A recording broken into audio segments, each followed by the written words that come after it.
Hello दोस्तों, are के Patel YouTube channel में आपका स्वागत है। चैनल में पहली बार आए हैं तो सब्सक्राइब जरूर कीजिएगा। आज हम बात कर रहे हैं हमारा महत्वपूर्ण अध्ययन बिंदु। आज के अध्ययन बिंदु में हमारा है नीति निर्देशक तत्व। राज्य के नीति निर्देशक तत्व, इसको हम लोग आसानी से पढ़ते हैं अपना ट्रिक लगाकर। ठीक है, चलिए हम लोग बढ़ते हैं नीति निर्देशक तत्व के बारे में कुछ थोड़ा सा बात जान लेते हैं। ये जो नीति निर्देशक का जो सिद्धांत है, तत्व है, यह आयरलैंड की संविधान से लिया गया है। ठीक है, बिंदु नंबर 2 क्या कहता है? भारतीय संविधान की भाग 4 के अनुच्छेद 36 से लेकर 51 तक में नीति निर्देशक तत्व का वर्णन किया गया है। नीति निर्देशक तत्व का उद्देश्य क्या है? सामाजिक एवं आर्थिक प्रजातंत्र की स्थापना करना एवं लोक कल्याणकारी राज्य की स्थापना करना। यह परीक्षा में पूछा गया है, आप याद रखेंगे, लोक कल्याणकारी राज्य। ठीक है, इसको अंधे की तरह आपको बताएंगे ताकि आप जो है आसानी से अंधे की तरह खोज सकें और आप जो है अपना कक्षा में प्रथम आएँ। ठीक है, चलिए बढ़ते हैं। वैसे ट्रिक भी प्रथम टाइप का ही है, 1 नंबर ट्रिक है। ठीक है, आपको पूरा याद हो जाएगा। इसमें लॉजिक बनाया गया है वैसा जिसे आपका दिमाग परफेक्ट रूप से उसी निर्देशक तत्व के अनुच्छेद को क्लियर कर लेगा। ठीक है, चलिए बढ़ते हैं हम लोग, हमारा वीडियो आगे बढ़ाते हैं। अनुच्छेद जो है सबसे पहले 36, तो 36 में हम लोगों का क्या है? राज्य के नीति निर्देशक तत्व की जो परिभाषा है वह 36 में है। इसको आपको सिंपली थोड़ा सा समझना है। 36 में परिभाषा है और जो है इसका परिभाषा क्या कहता है कि राज्य के जो नीति निर्देशक सिद्धांत है ना, वह न्यायपालिका या कार्यपालिका को ऐसा नियम बनाना चाहिए, ऐसा जो है यह बोलते हैं सिर्फ। लेकिन इसके लिए अनुच्छेद जो है 37 में बताया गया है कि न्यायालय में इसके लिए कोई परिवर्तनीय नहीं है। कहने का मतलब कि हमारा नीति निर्देशक तत्व अनुच्छेद 36 का अपहरण किया है, ऐसा जो है आप न्यायालय में मुकदमा नहीं चला सकते। इसका मतलब यही है कि न्यायालय में परिवर्तनीय है। तो जैसे मौलिक अधिकार का हनन होता है तो न्यायालय में आप जो है याचिका दर्ज कर सकते थे, लेकिन इसमें आप याचिका दर्ज नहीं कर सकते। अनुच्छेद 38 में क्या किया है? लोक कल्याणकारी राज्य की स्थापना करना एवं सामाजिक व्यवस्था करना। इसका मतलब आप समझ गए, क्योंकि यही इसका क्या है? उद्देश्य है।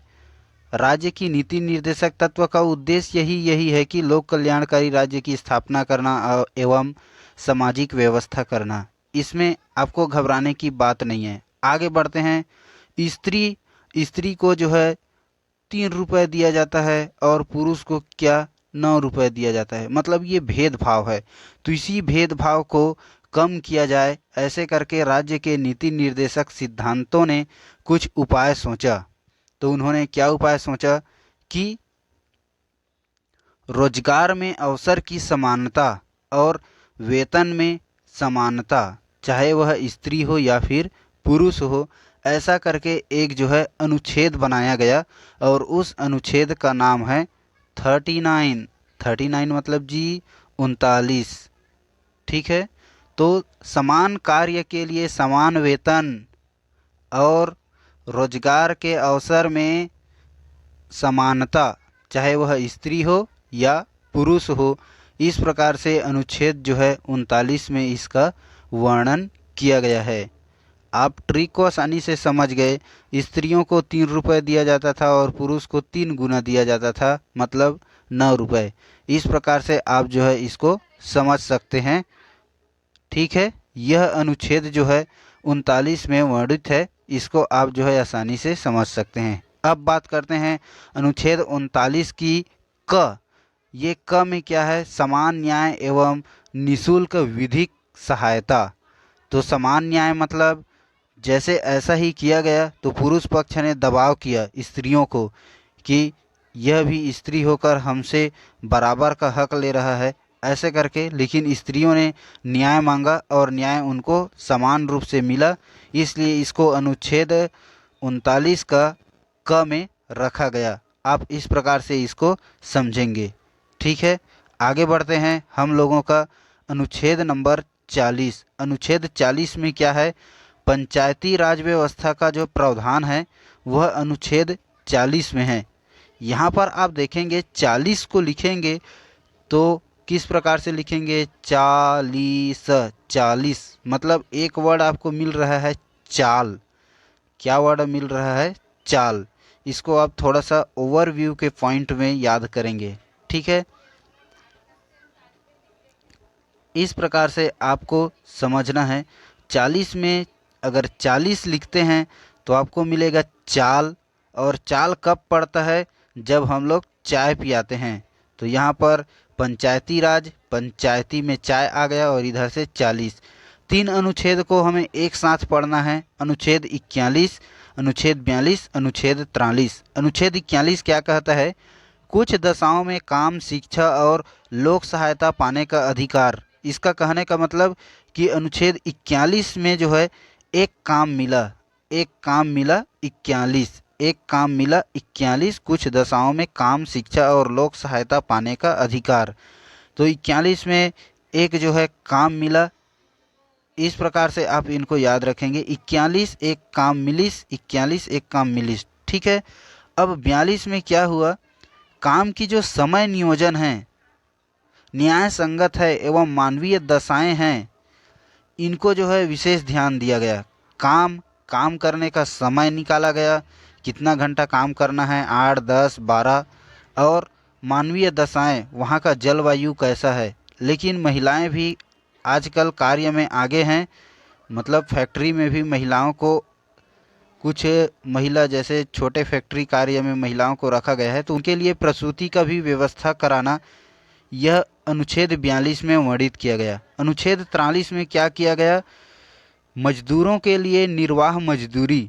जब काम करेंगे तो काम करने के बाद उनको जो है निर्वाह करने के लिए मजदूरी भी देना चाहिए, मतलब उनको पैसे भी मिलना चाहिए। इस प्रकार से 41, 42, 43, 41 में एक काम मिलिस, 42 में उस काम का समय निकाला गया और वहाँ का वातावरण कैसा है यह बताया गया, और 43 में मजदूरी के लिए समान निर्वाह मजदूरी। अनुच्छेद 44 में क्या है, अनुच्छेद 44 में है समान सिविल संहिता। समान सिविल संहिता मतलब समझ गए कि यहाँ पर देखिए 44 जो अंक है ना, वह क्या है, 4 और 4 अंक जो है समान है, मतलब यह समान अंक है, इस प्रकार से भी हम कह सकते हैं। तो 44, अनुच्छेद 44 मतलब समान सिविल संहिता, इस प्रकार से आप इनको समझ सकते हैं। तो यहाँ पर आप देख रहे हैं अनुच्छेद 44 समान सिविल संहिता, तो यह अनुच्छेद 44 जो है समान अंक है, 4 4 समान अंक है, आप समझ गए। उसके बाद आगे बढ़ते हैं अनुच्छेद 45। अनुच्छेद 45 में निःशुल्क एवं अनिवार्य शिक्षा, इससे मतलब आप समझ गए जी। अनुच्छेद 45 में निःशुल्क एवं अनिवार्य शिक्षा, यहाँ पर आप देख रहे हैं 4 और 5 वर्ष के क्या होते हैं, बच्चे होते हैं, वह बहुत ही नटखट होते हैं, तो उसके दादा ने उसको स्कूल में भर्ती कर दिया। तो 4 एवं 5 वर्ष के बच्चे को उसके दादा ने स्कूल में भर्ती कर दिया और वह निःशुल्क एवं अनिवार्य शिक्षा सीखने लगा। अनुच्छेद 46 में क्या होता है, एसटी, एससी और ओबीसी को शिक्षा एवं आर्थिक सहायता प्रदान करना। अब यह बच्चा जो है गरीब था, है ना, तो यह एसटी जाति का था या एससी जाति का था या ओबीसी जाति का था, यह तो पता नहीं था, लेकिन गरीब था, इसलिए इसको शिक्षा भी दिया गया और आर्थिक रूप से सहायता भी दिया गया। यह अब छोटा सा लड़का जो है पढ़ने लगा, कक्षा पहली, दूसरी, तीसरी ऐसे करके वह पढ़ने लगा। तो 46 में वह जो है शिक्षा एवं आर्थिक सहायता प्राप्त किया, लेकिन वो बच्चा एसटी है कि एससी है कि ओबीसी है यह हमें पता नहीं था। ठीक है, आगे हमारा अनुच्छेद जो है 47 क्या कहता है, अनुच्छेद 47 यह बताता है कि पोषक आहार एवं लोक स्वास्थ्य सुधार।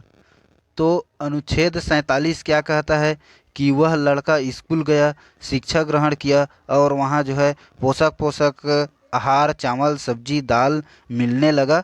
इस प्रकार से वह उनका स्वास्थ्य जो है बहुत ही स्वच्छ हो गया और सुधर गया। मतलब पुरानी जो आदत थी ब्रश न करना, तो यह सब जो है वह छोटा सा लड़का जो है पूर्ण रूप से सीख गया और पोषक आहार मिला। इस प्रकार से उसका शरीर हिष्ट पुष्ट हो गया, मतलब स्वस्थ हो गया। ठीक है। अब हमारा अनुच्छेद 48 जो है क्या कहता है? अनुच्छेद 48 यह कहता है कि वह लड़का जो है पढ़ने में तो होशियार नहीं हो पाया, इसलिए उसके लिए पशु रख दिया गया और कृषि काम करवाया गया। ठीक है। पढ़ने में वह सक्षम नहीं हुआ, इस वजह से वह जो है खाने पीने में ही बस ध्यान दिया और वह कमज़ोर हो गया, गधा हो गया। तो उसके लिए सूअर ला दिया गया, मतलब पशुपालन एवं कृषि, पशुपालन और उनको कृषि कराया गया। यह अनुच्छेद जो है 48 में बताया गया। ठीक है।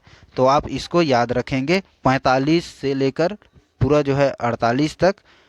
और 48 में एक बात बताया गया है कि गौ हत्या पर विरोध किया गया अनुच्छेद 48 में। ठीक है। अनुच्छेद 48 की क में क्या बताया गया कि वन्य एवं वन जीव तथा पर्यावरण की रक्षा करना। अब यह बच्चा जो है पशुपालन किया था, तो अधिक जो है पशु को चारागाह में चरा देता था, है ना, जिसके वजह से चारागाह की कमी हो जाता था। तो वह क्या किया, वन एवं वन्य जीव तथा पर्यावरण की रक्षा के लिए विशेष कदम उठाया। इस प्रकार से उसने रक्षा करना चाहा और अनुच्छेद 48 के बाद अनुच्छेद 39 में इन्होंने अथक प्रयत्न किया। यहाँ पर आप देख रहे हैं गाय, तो गाय का संबंध जो है कृष्ण भगवान से था, है ना। समझिए यह टेम्पल जो है मथुरा है। तो मथुरा अनुच्छेद 49 में क्या कहता है? अनुच्छेद 49 में यह कहता है कि ऐतिहासिक धरोहर का हमें जो है संरक्षण करना चाहिए। तो वह लड़का जो है कृष्ण भगवान बन गया। और यह जो कृष्ण भगवान की जो मथुरा है, इनका जो है हमें, मतलब ऐतिहासिक जो धरोहर है उनका हमें क्या करना चाहिए, संरक्षण करना चाहिए। इस प्रकार से आप जो है अनुच्छेद 49 को आप आसानी से समझ सकते हैं। ठीक है। अब आगे हम लोग बढ़ते हैं अपना अगला अनुच्छेद, अनुच्छेद 51। अनुच्छेद 51 में क्या है कि कार्यपालिका से न्यायपालिका का जो शक्ति है वह अलग किया गया है, मतलब पृथक किया गया है। पृथक किया गया है इसका मतलब आप समझ रहे हैं कि जो कार्यपालिका की शक्ति है ना, उसमें न्यायपालिका हस्तांतरण नहीं कर सकता, और न्यायपालिका की जो शक्ति है ना, उसमें कार्यपालिका हस्तांतरण नहीं कर सकता। इस प्रकार से आप समझ सकते हैं, मतलब दोनों का कार्य को जो है, ये कार्यपालिका और न्यायपालिका दोनों का कार्य को जो है 50-50 कर दिया गया। तो 50-50 अनुच्छेद 50 इससे संबंधित हैं। अब अनुच्छेद 51 की बात करते हैं, तो अंतर्राष्ट्रीय शांति और सुरक्षा। तो यहाँ पर देखिए कार्यपालिका और न्यायपालिका दोनों की कार्य को 50-50 कर दिया गया। तो दोनों जो है शांत भाव से अपना अपना कार्य करेंगे, मतलब अंतर्राष्ट्रीय शांति, और दोनों का कार्य अलग अलग हो गया, 50-50 हो गया, तो वह दोनों की लड़ाई झगड़ा नहीं होगा, मतलब सुरक्षित रहेंगे, शांति रहेंगे और सुरक्षित रहेंगे। इस प्रकार से आप समझ गए। Thank you.